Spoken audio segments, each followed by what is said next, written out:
bioactive composite milk. I'm most honored to be invited here to tell you something about the research of Wageningen UR. Well, I have to tell you, I'm in the program with a topic on health effects of protein components in baby infant food. However, Jane asked me to extend my presentation to make it longer, so I've taken the freedom to add some topics and to give you an overview of some of the work that's being done at Wageningen UR. Am I talking too fast now for the translation? Is it all right? Okay. A short introduction of Wageningen University and Research Center. And then we will cover 4 areas in a kind of helicopter view. The first area is food safety. The second area is food quality, and that's the original topic of the talk. Bioactive components and how can you determine those bioactive effects and what is the effect of processing thereof. And then we will also look in relation to these bioactive components shortly at mild processing. And in the end, if we still have time, I can tell you something about the area of bio-based packaging for food. But let's see how far it goes, and I would like to invite you to ask your questions, Jane, if that is all right with you, at the end of each topic, so we can have some interlude. Yeah? Okay. The mission of Wageningen UR is to explore the potential of nature to improve the quality of life. And as this title says, you can see this is about everything that has to do with our natural environment and the things we do in our natural environment to make our society work. So it is quite broad. And here it is more specified. It is in, we used to make, I'm trying the light, is it here somewhere? No, it doesn't work. You see here those 3 areas, sorry. The top one is the first main area. It's on health, lifestyle and livelihood. And there we look at, in the top right, behavior and perception of consumers and of citizens in the society. The second one is food security in this area, where we look at, well, in China, for instance, how to supply all your very big metropolitan regions with fresh foodstuffs with the right quality, and how to produce them at the right place, and all this we do in collaboration, and look also at the role of institutions, consumers and citizens. That is the what is under the area of health, lifestyle and livelihood. Then the living environment is another one. There we look at marine resource management, fisheries, how to efficiently explore the seas, landscape, nature and biodiversity, water management and competing claims. That is the second area. And the third area, which is food and food production, there most of the work I'm talking about now is taking place. We look at sustainable agriculture, we look at nutrition and health, sustainable fishery, biomass, and food chains, how to optimize food chains all over the whole chain. So this is the working area of Wageningen UR. Now, the first topic, I would like to mention it here because it may be relevant to some of you here in the audience, is I would like to talk about, oh sorry, I'm too far now. Wageningen UR, this is still introduction, is the #1 in the agro-food domain worldwide. So we are very dedicated and specialized and very proud of what we have achieved there. We're in the top 50 of the university rankings, also with the general universities. So not only the agriculture, but all the universities. In the Netherlands, we're nominated the best university of all other universities in the Netherlands. You see, for Chinese ideas, I think we're quite small because we have only 11,000 students. However, we are very dedicated, so a very specialized university. And we have about 6,000 faculty and staff. And then you will see 6,000, and we have 11,000 students at 1 staff on 2 students. Isn't that a bit much? Well, I'll explain later how this works. Because this has to do with the fact that we also have contract research institutes. I'll explain the difference later. Okay, this for now for the introduction. Here you see Wageningen University consists really of two parts. It is the part on the left slide is Wageningen University, and on the right side is Wageningen Research, and together we make Wageningen University and Research Center. And now what is the difference and why is this important? This is important because this one, you see here, this is our latest university building on the campus, very big, very beautiful. But the university part is of course consisting of all the chair groups and the professors with their students, PhD students, their tenure track scientists, and that is really the classic university as you know it. The other part of Wageningen is the Wageningen Research, and there we have research institutes which are pairing and closely collaborating with the university chair groups. And the research groups in the Wageningen Research are doing contract research with companies. So they are doing projects, collaboration with the big food companies all over the world, but also smaller companies with specific research questions.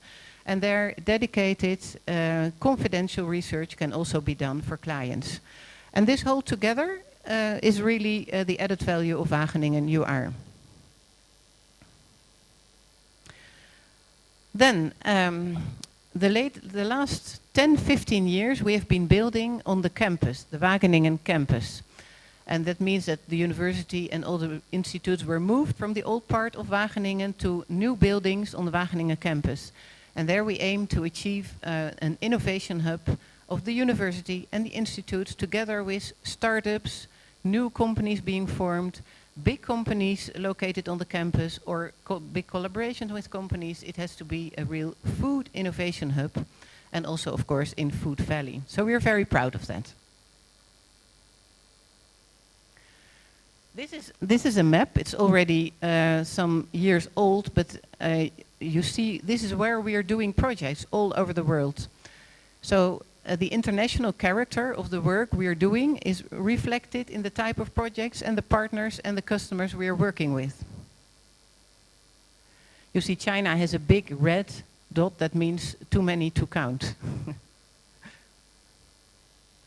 And this is the number of our students, which is increasing steady the last 15 years. Of course, we have to also innovate our education methods, and we are developing now, not as the first university, but as the main one in the food and agriculture domain, the new massive open online courses. This one is for food and health. These are, I think you know them in China. This is a very easy access way for people to access your knowledge. And people can register. 30,000 people have registered, and quite a large number of them are also doing the exams, and they are getting credits for that. So this is a new way in the education ecosystem to broaden your field of work, and also you can also do this. Everyone in the world can register for this course. And new ones are being in the making for food safety and food toxicology, which is, I think, very interesting for you, and also on food security.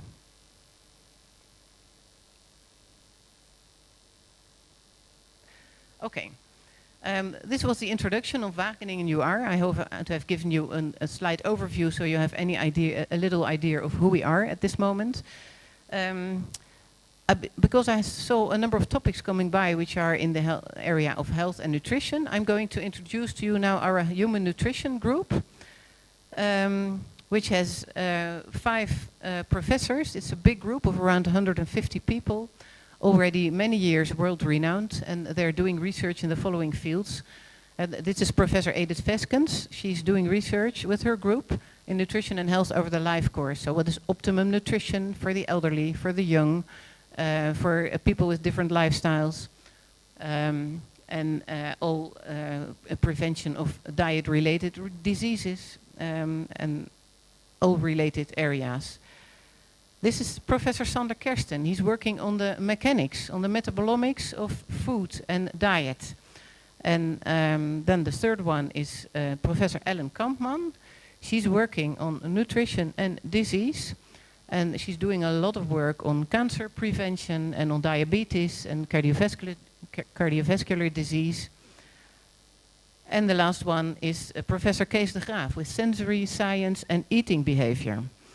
And also this is a very interesting topic because it is on food structure and how does the food structure, the oral processing of the food structure work, and what sensations does this give on the tongue, and how does it interact with the brain, and how does this, the signals to the brain interact with what happens in the gut.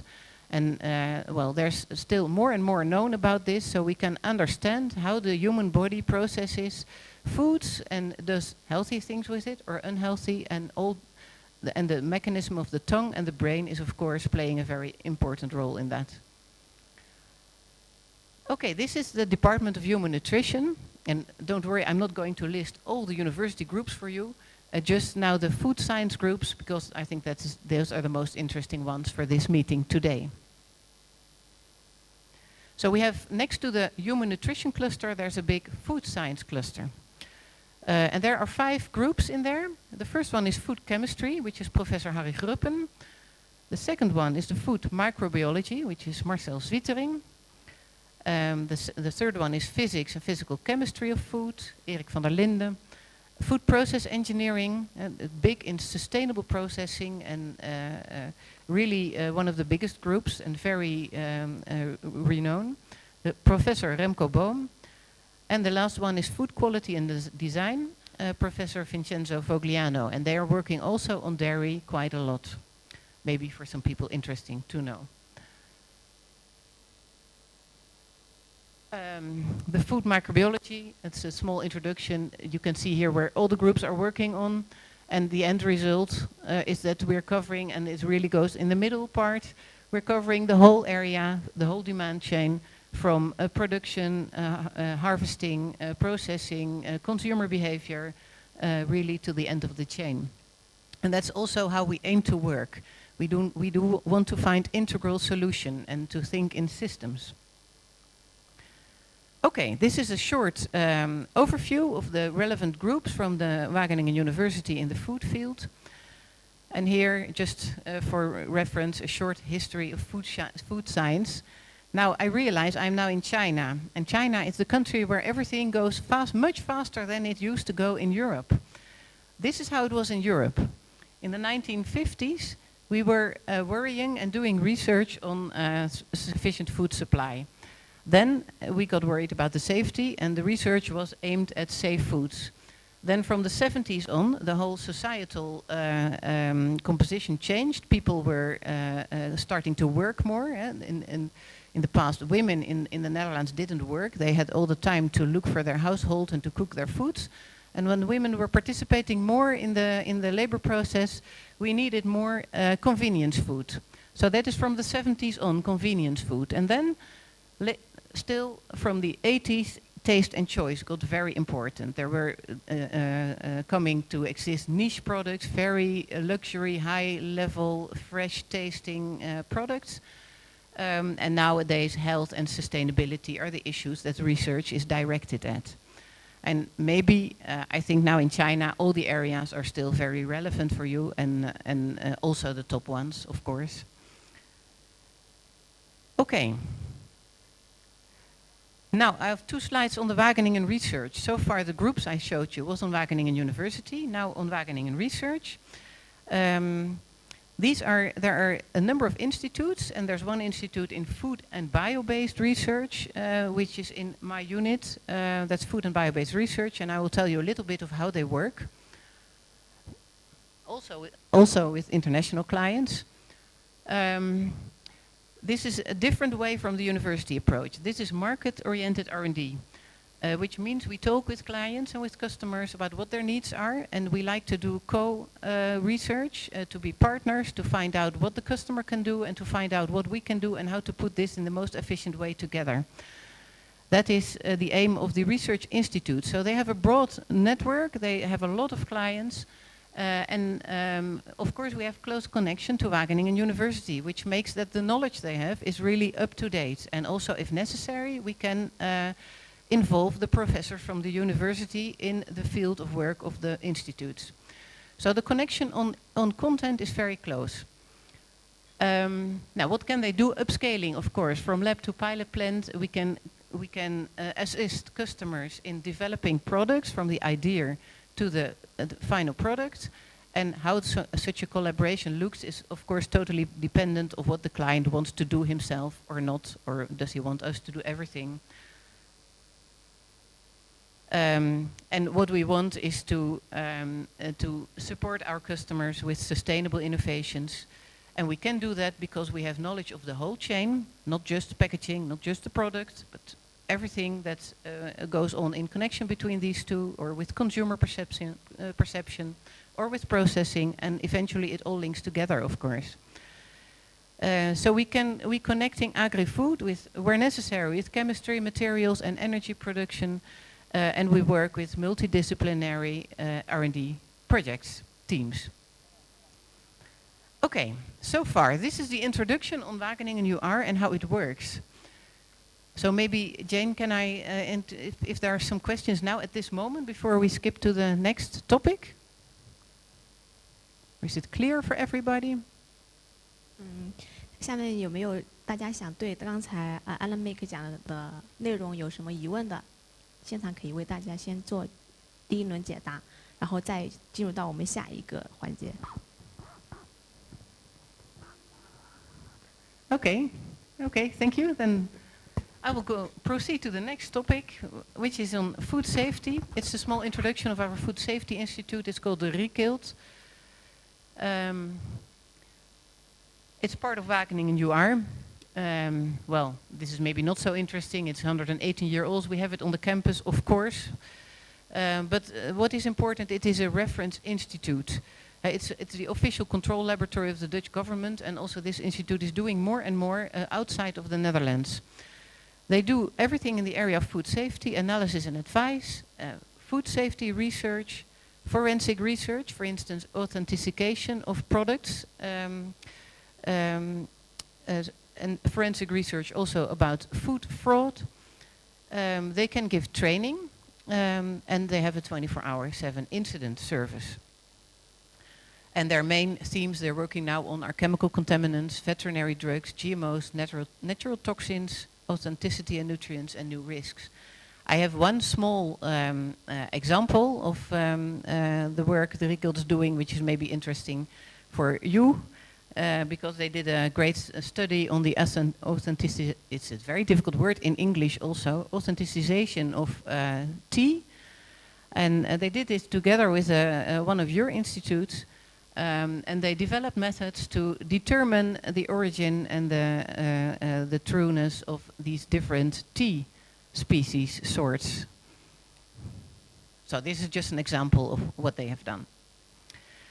Okay, so now I'm going towards the topic which was originally announced in the program. Innovation towards products for health, on bioactive components, how to keep them bioactive and how to determine them. And I would like to give you an overview of that. I've been briefed, of course, by our researchers on that part because I'm not a scientist myself, so I will do this in a helicopter view, but I'm sure there will be points of interest because I've seen a lot of related topics in the talks previously. Okay, so we want, of course, consumers want to see fresh and raw products as healthy. Fresh and raw products often have the sign of high quality, high level products. But of course, raw products are not safe. Consumers want to see them as you prepare them at home. That poses us for the challenge, how can we make them look fresh and safe? And preferably with increased shelf life. And still, with the keeping of all the bioactive components and activities in the product. Therefore, we need to find methods that combines all. We need to find methods to make safe, shelf life, steady, nutritious and health supportive products. In the case of milk is a nice example, because for milk, you see here a number of studies from the past few years. which have shown that milk has positive effects. The consumption of raw milk has positive effects on immune system of children and also healthy adult people. However, this is of course problematic because raw milk is not safe to eat. So that poses us further challenge. It seems to have benefits, raw milk, especially the rawness of it, but it is not safe. And if we want to make it safe, it is not health supportive anymore. So there's the challenge. How does it work? Maybe for a number of you well known this, but there are two groups of proteins in bovine milk. The caseins, on basis of cheese making, and the whey proteins, the more soluble proteins which are used in infant formula. And the whey contains hundreds of proteins with bioactive properties. Not all of them, a lot of them are not even identified yet. So that is also a challenge to identify all those proteins and to select the bioactive properties of each and every molecule. So the whey proteins and especially the immune active proteins are very heat sensitive. That is a bit a pity, of course. Then we lose the functional properties when we are going to process the products. So how does this work? The heating of milk proteins leads to Maillard reaction. That is the picture of the toast. On the right side you see the proteins react with the sugars and thereby lose functionality. And the other one is that the proteins denaturate and aggregate and thereby forming insoluble aggregates which are not bioactive anymore. And how soon that happens, you can see on the next slide. Because here's a picture of heating time. You see on the bottom line, and on the left side you see the solubility index, and the solubility index is an indication of, can be an indication of bioactivity. So you see at the red line, which is 60 degrees, nothing much happens. The blue line at 70 degrees, it's already starting, and at 80 degrees it's going very fast, the denaturation of the protein. So when you look at the protein damage according to the function, when you look at three functions of bioactive proteins, it can be an enzyme, it can have an immunostimulating effect, or it can have transport properties. And you look at the heat treatments that have been applied. The light blue one is raw milk. So you see every one of them is the highest activity, is at 100%, is in the unprocessed milk, the raw milk. When you're going to pasteurize it, that's the gray one, you see the bioactivity decreases on all three functions. When you boil the milk, it's even more decreased. When you do high temperature short time heating, that's the ESL, it differs. The enzyme function gets retained for the most, it stays intact, and the other two functions are decreasing dramatically. And the normal UHT, the long shelf life milk, almost none of the activity is left, in the order of 10%. So that is quite significant. Now, when you look at cow's milk and the relation with immunity, it is known that cow's milk allergy is most prevalent amongst children, about 5 to 6% of the children. And this is on the proteins. So of course in Asia you have also the lactose intolerance. But this, what I'm saying now, is only on the proteins. So cow's milk allergy on the proteins, 5 to 6% among children. In the child, of course, it differs also between children. There's a genetic predisposition of the child. But some general effects, the immune system of the child is not yet mature. And the intestinal barrier is also not yet mature. So these two factors make it very critical for young children to get the right nutrition with the right stimulating effects. In the formula nutrition, because it has to be very safe, of course, microbiologically also, so it's heated quite strongly, the immunosupportive compounds, the cytokines and the immunoglobulins, are heat inactivated. But that's not the only effect. The other effect is that also the proteins are denaturated, and then the immunogenicity, so the immune effects, are strengthened by the aggregates that are caused. So there's some studies being done. This is already some time ago, 3 or 4 years ago. 2 big studies have been done in which children were exposed to raw milk, children living on farms, and children in cities who only drank processed milk. And you see that the prevalence of asthma and atopy is eczema, the kind of rash, red dots, red spaces on the skin that children get. The prevalence of these 2 diseases were very much higher in the group of children that consumed only processed milk. So a very strong connection was here between raw milk and the beneficial effects. I have another slide on that. It's somewhat more complex. You can see here that on the lower scale is the incidence of this allergic condition. And the more it is to the left, the lower is the incidence. So when it goes to the right, there's a higher chance of allergic conditions. So for rhinitis, all kinds of, this is cold, just cold, or well, when you have a cold and your head is full of mucus, that is rhinitis. The ear infection, the otitis fever, and the RTI. You see on these 3, the raw milk has a beneficial effect, especially on the rhinitis and the otitis. So it is worthwhile looking for these factors in milk, and it is also very worthwhile trying to preserve these factors in milk. Okay. Now the bad news is that this work has not been done already, so enough to know enough so we can make these products with enhanced immune properties. So as heating increases the immune response, the effect is there's less support for the immune maturation in the infant, and also there grows an increased immunogenicity of the milk proteins. So this is not good in both ways. It doesn't support the immune system, and also the children get an allergic reaction to the proteins themselves. So research is needed and also being done already in Wageningen, but still more needed to identify the further minor proteins and their reaction to heat processing. So less thermal impact can decrease this, yet the microbiological safety needs to be maintained, of course.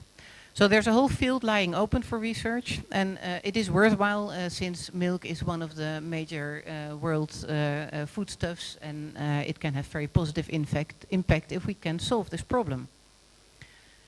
Now, how can we do this? Then we need strategies to study the effect of bioactivity.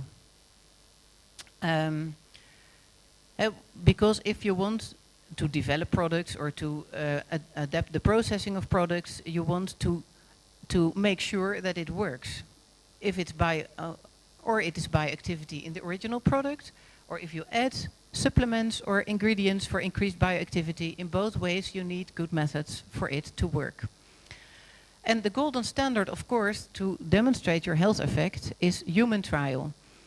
However, for product development, this is really not usable because you have a lot of variables to determine, you have a lot of different parameters to research, and this is simply not possible due to financial and ethical constraints with human trials. So it's not suitable of a screening tool. But of course, at the end of the things, when you want to prove really the effect, you need the human trial. But in the ideal case, you need only one human trial to determine and to prove the effect. And so to limit that as much as possible, you need good strategies to study in vitro or in animal studies. In Europe, the use of animals is very hard. Maybe you notice that in China, because we Europeans are doing these studies in China nowadays. Because in Europe there's very hard legal regulations on animal experiments. So there's a high need in Europe to develop alternative methods to animal testing. So how can we do that then in vitro to study the effect of bioactivity? We need this as support for development. We can use this for product screening, and you can also use it for mechanistic analysis. How does it work? Also, the very inspiring talk just before me on the probiotic binding of heavy metals is also something that would be good to study in its mechanistic effects. The weakness of in vitro tools, of course, is the relevance. So what these researchers say is we have to link human studies to the development of in vitro tools in order to develop the most efficient in vitro methods. However, and this is a Dutch expression, the proof of the pudding is always in the eating. In Holland we eat a lot of pudding, so okay. So many steps are required in product development. Many of these impact the final bioactivity. And therefore, I've said this already, what we do not want to do is this. It has to start, the film has to start working now. Oh, sorry, it doesn't work. But the man in the picture was doing like this, flipping a coin, does it work or not? That is not what we can do, of course. So we need solid substantiation of good in vitro methods. One of such methods is, for instance, the Scheim system, which is available nowadays. And it looks very simple here, but it is quite complicated in reality. It is a simulator of the human intestinal microbial ecosystem. And in this you can do, well, really all sorts of in vitro studies with many parameters. This group in Wageningen is doing a lot of research with this. So I'm going to skip this one. So how are you, no, sorry, I need it. So what can you look to when you study the effects on bioactivity? You can look at chemical analysis, you can look at the receptor assays, you can look at antibacterial activity, and you can look at the bacterial adhesion in the gut epithelia.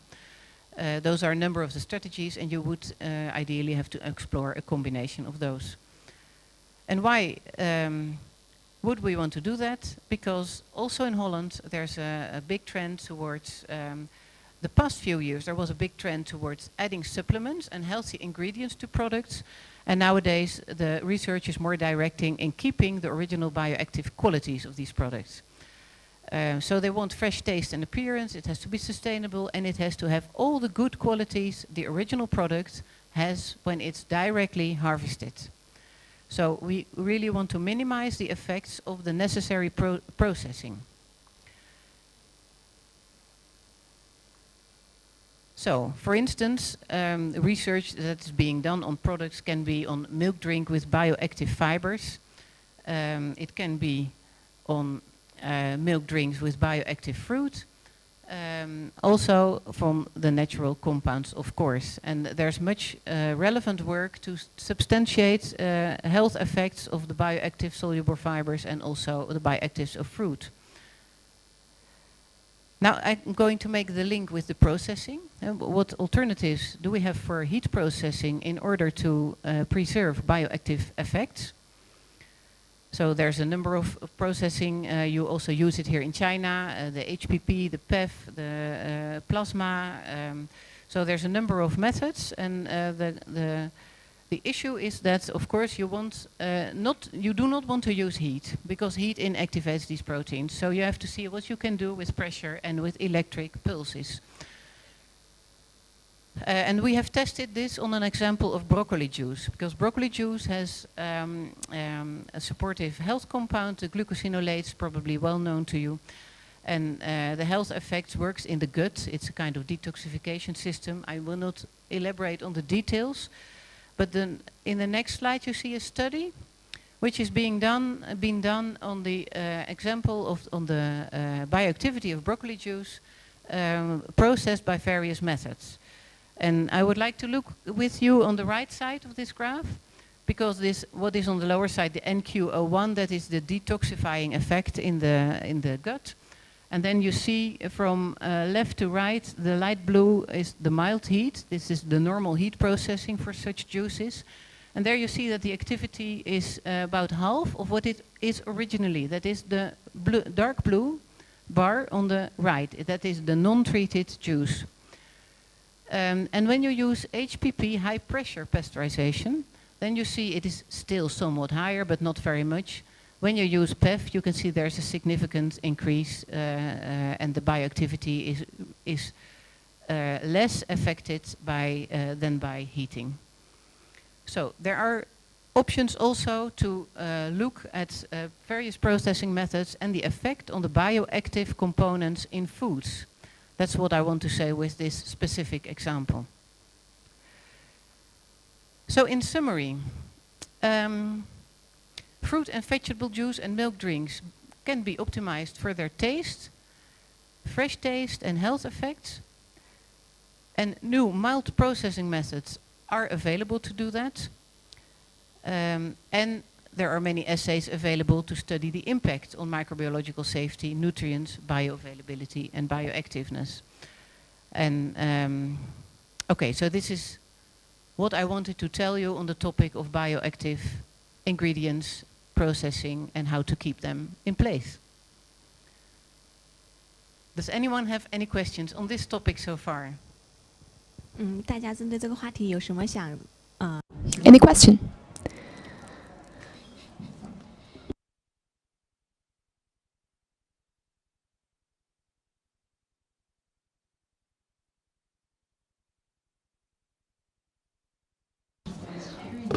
Interesting information.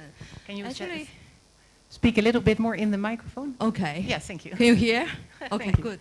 Thank you very much for sharing this very interesting research result and also your capacity on the research. It's very interesting.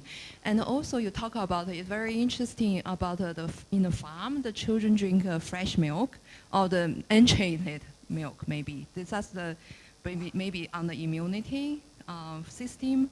And also the processed milk, like UHT or pasteurized milk, could cause the immunity system kind of some allergy reaction, right? And I wonder, you also later you talk about the alternative for heating treatment, like the PEF treatment or the high pressure treatment. How that impact on the immune system, like if treated with the milk. Is that milk have some like different from the normal treated milk? Yeah. Well, some preliminary studies have been done on that. I cannot give you a conclusive answer, but it is a topic very worthwhile to investigate. And the PEF treatment of milk is possible. It does some structural changes to the milk and also to the appearance of the milk. But we have to look at that. That is one of the opportunities I'm describing here. Not yet fully worked out. Thank you. Okay. 还有其他人有问题吗？ Any other question?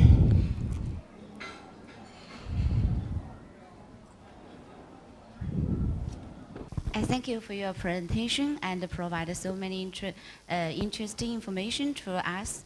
And actually, I have two questions. One question is, not sure this new mild processing can be commercialized, or it's still staying in the research period. And another question is, if we just use this new mild processing, how about the shelf life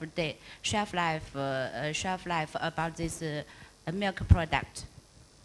Okay. Well, a number of these mild processing methods are already in use, also here in China. The HPP and the PEF not yet, I think. But the shelf life with this is high pressure pasteurization. I had some slides on it, but I had so many slides, I just left them out. But the high pressure pasteurization is used more and more. So this is already in the industrial stage. This is usable for pre-packaged products, so not for inline, it's only for batch processing. And you get a refrigerated shelf life, for instance, for fresh meals with very high quality of sensory attributes. Of weeks. If you want to make it ambient shelf life, you have to go to high pressure pasteurization, and that is also possible. But the whole area of studying these methods in relation to bioactivity of the food ingredients or the foodstuffs itself is still under development. And PEF can be used for treatment of fruit juices up to 5,000 liters an hour, so it's still small capacity. And what you get is several weeks of shelf life with a really incredible taste and sensory properties. Yeah.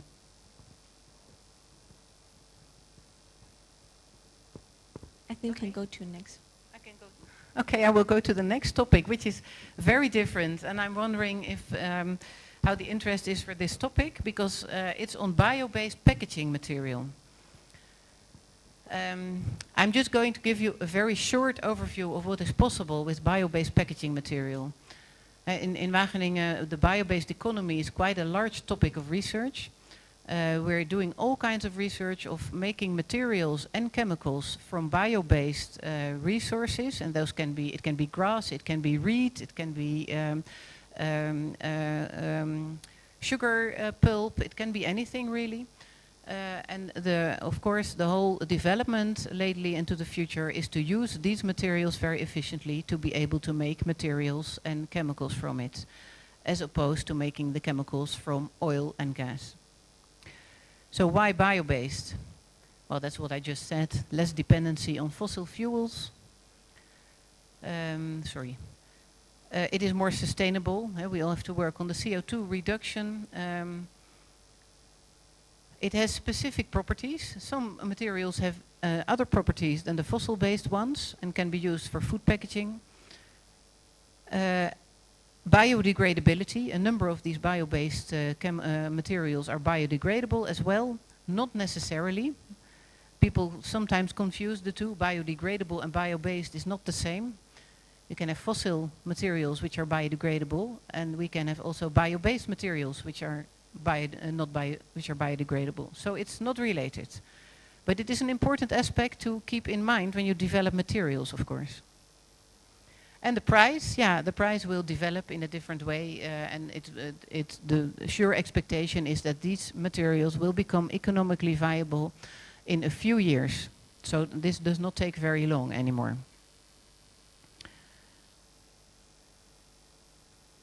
Okay, short about biodegradable. Why biodegradable? Because I don't know how it is here, but in Europe we have a huge litter problem with one-way packaging. People are these packages are coming into the environment and not biodegradable, so it's a huge problem, and we have all kind of difficult and expensive systems in place to get these packages back to the producer to recycle them.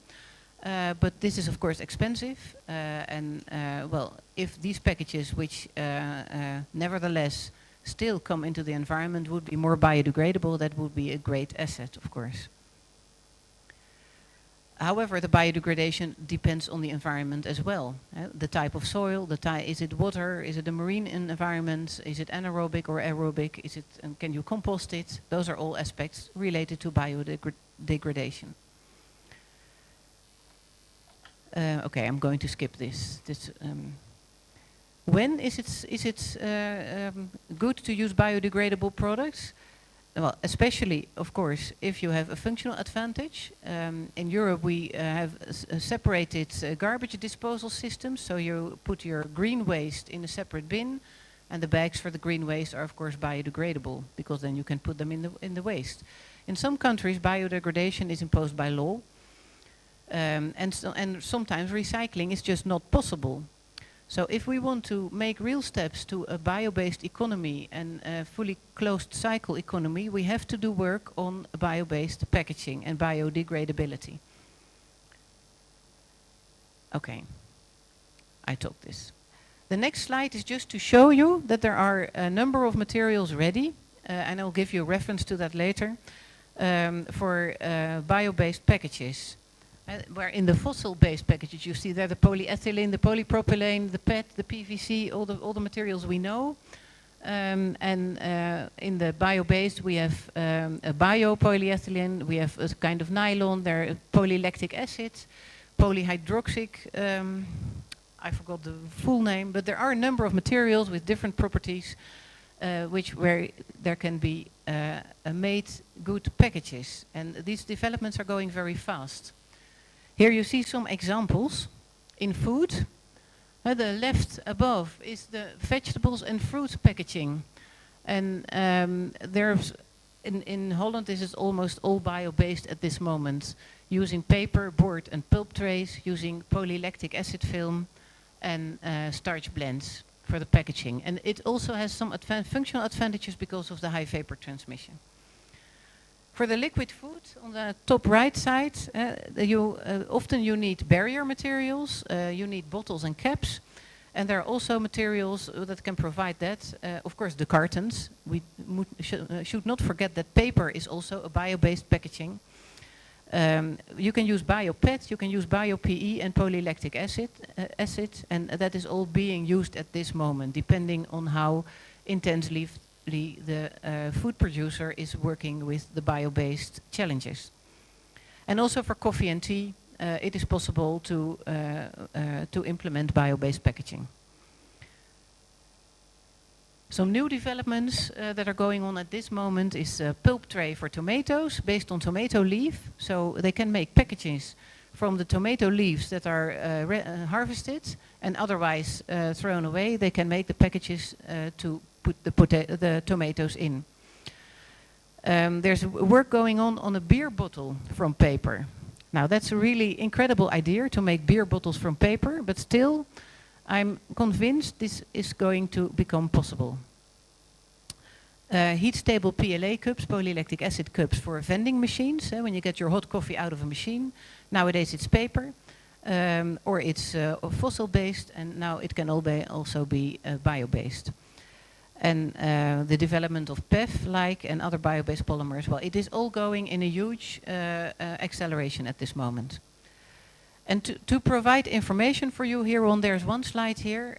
You see a link here on Wageningen UR. There is a new catalog on bio-based products, which shows what is possible, which gives you background information. It goes packaging types organized by product group. It gives you all kinds of information of what types of bio-based packages are available, which suppliers, what are the properties, how can I use them, and what do I need to research if this is possible for my product.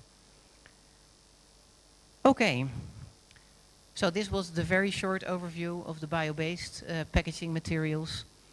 And in short, I think we covered what we said in the beginning.